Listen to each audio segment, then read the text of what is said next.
జనరల్‌గా ప్రాణం మీదకి వస్తే మనం అందరం వెళ్ళేది గుడికే. అలాంటిది ఆ గుడికి వెళ్ళడం వల్ల ప్రాణం పోతే? ఈరోజు మీకు చెప్పబోయేది అలాంటి ఒక ఆవిడ గురించే. This is Priyanka and let's discuss this crime with చాయ్.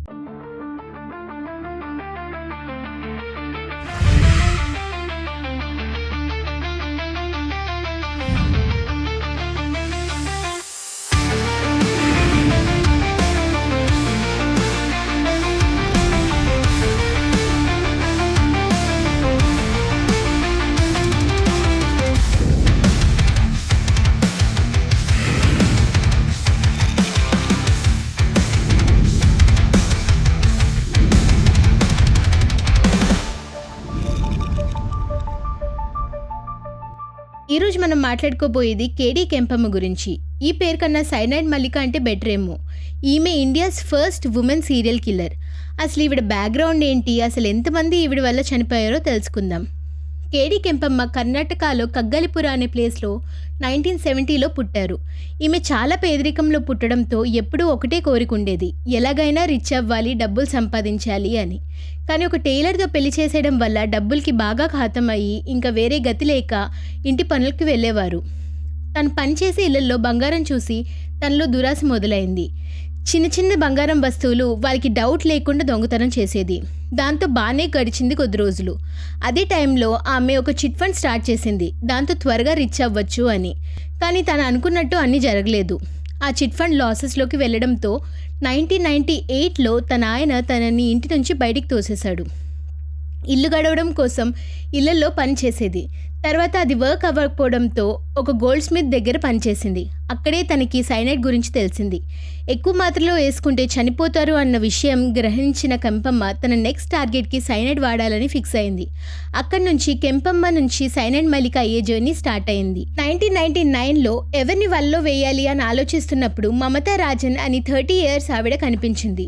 చాలా రోజులు గమనించాక అర్థమైంది ఏంటంటే ఆమె రోజు గుడికి వెళ్ళి కొద్దిసేపు ధ్యానంలో కూర్చునేది అని. కరెక్ట్ ప్లాన్ వేసి ఆమెను చంపేసి ఆమె వేసుకున్న గోల్డ్ అంతా దోచేసింది. అదే ఆమె చేసిన ఫస్ట్ మర్డర్. చంపగానే పారిపోవడంతో దొరికిపోలేదు. ఆ తర్వాత కొన్ని ఇయర్స్ దాకా ఏం మర్డర్స్ చేయలేదు.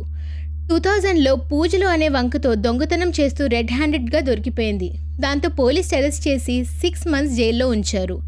ఆమెకి అర్థమైన విషయం ఏంటి అంటే బాధలో ఉన్న వాళ్ళని వల్లో వేసుకొని దేవుడి పేరుతో ఏం చేయమన్నా చేస్తారు, అలా వాళ్ళని లొంగ తీసుకోవచ్చు అని.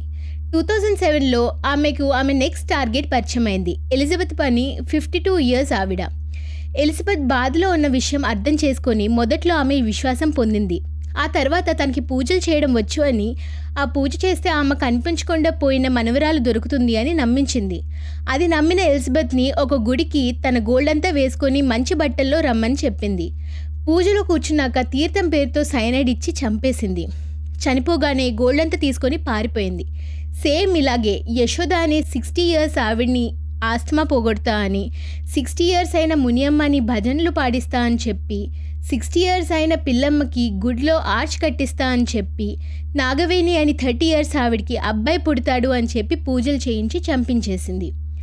వరుసగా ఇన్ని మర్డర్స్ చేసినా ఆమె దొరికిపోకుండా ఉండడానికి కారణం ఏంటంటే ఆలోచించి ప్లానింగ్తో ఒక్కో ఊర్లో ఒక్కో టార్గెట్ని ఎంచుకునేది. అది కాకుండా ప్రతిసారి మర్డర్ అయ్యాక వేరే ఊరు వెళ్ళి అక్కడ కొత్త పేరుతో కొద్ది రోజులు ఉండేది. కొంతమందికి జయమ్మ అని, కొంతమందికి మల్లిక అని కొత్త ఐడెంటిటీతో మర్డర్ చేసేది. 2007లో రేణుక అనే ఒక ఆమె ఇంట్లో పని మనిషిగా చేరింది. అదే టైంలో మణి అని ఒక ఆవిడ పరిచయం అవుతుంది కెంపమ్మకి. కెంపమ్మ జయమ్మ అనే పేరుతో రేణుక ఇంట్లో పని చేస్తూ ఉండేది. అప్పట్లో రేణుక ప్రెగ్నెంట్ అవడంతో అబ్బాయే పుట్టాలంటే ఒక స్పెషల్ పూజ చేయిస్తే చాలు అని నగలన్నీ వేయించింది. అలాగే సైనైడ్ ఇచ్చి చంపేసి నగలన్నీ తీసుకొని ఫరార్ అయింది. కానీ ఈసారి మణికి కెంపమ్మ మీద డౌట్ వచ్చింది. పోలీస్ ఇన్వెస్టిగేషన్ స్టార్ట్ అయింది. అంతా బాగానే అయిపోయింది అనుకున్న కెంపమ్మ దురాశ కొంప ముంచింది. ఆ కొట్టేసిన నగలు తీసుకెళ్లి అమ్మడానికి చూస్తున్నప్పుడు పోలీస్ పట్టేసుకున్నారు. ఇంకా కస్టడీలో ఉండగా తను చేసిన క్రైమ్స్ అన్నీ కన్ఫెస్ చేసింది. ఒక ఆవిడ ఇన్ని మర్డర్స్ చేయలేదు అని అనుకున్న పోలీస్ వాళ్ళు షాక్ అయ్యారు. దాంతో cyanide Mallika became India's first convicted women serial killer. ఆమె కేసెస్ ఒక్కోటి బయటకు రావడంతో ఆమెకి ఉరిశిక్ష వేశారు స్టార్టింగ్లో. She became the first women in Karnataka to get hang until death punishment. కానీ సరైన ఎవిడెన్సెస్ లేక లైఫ్ టైమ్ ఇంప్రిజన్మెంట్కి మార్చారు. ఇదే రిచ్ అవ్వాలి అనుకున్న సైనన్ మల్లిక స్టోరీ. ఇలాంటి మరిన్ని ట్రూ క్రైమ్ స్టోరీస్ వినాలి అనుకుంటే do like, share and subscribe to crime with chai. అలాగే స్ట్రేంజర్స్తో మన బాధలు బలహీనతలు చెప్పే ముందు జాగ్రత్త. Stay safe. This is Priyanka signing off. See you soon people. Bye.